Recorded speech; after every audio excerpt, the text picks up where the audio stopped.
Le vrai mobile de la prière est la collaboration avec Dieu. C'est la raison d'être de la prière. La vérité sur la prière, la voilà. Une collaboration. Et la vie dans la prière, on ne la trouve que sur ce chemin-là. Voulez-vous avoir de la liberté quand vous approchez du trône? Pensez-vous que vous collaborez avec lui? Dieu sait à quoi il travaille. Tant que vous n'aurez pas pris une position de relation de dépendance à l'égard des plans de Dieu, vous n'aurez dans la prière ni vie ni liberté, et votre fardeau vous restera sur le cœur. La collaboration avec Dieu fait justice de l'égoïsme dans la prière et élimine tout ce qui subsiste de simplement personnel.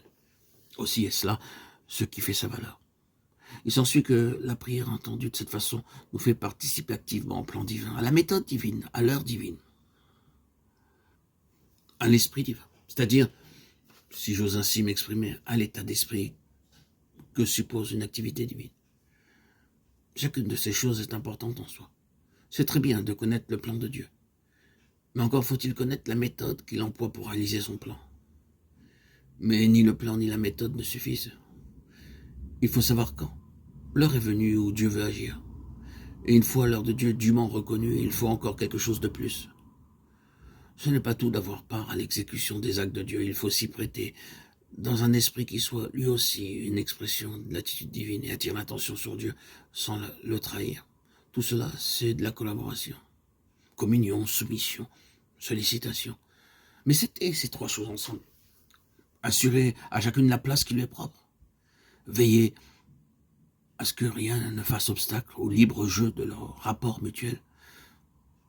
Mettez le tout au diapason de la volonté de Dieu. Le résultat ne peut être une collaboration. On a souvent comparé la vie chrétienne à un combat en raison des nombreuses iniquités, des vicissitudes de toutes sortes que le chrétien est appelé à affronter.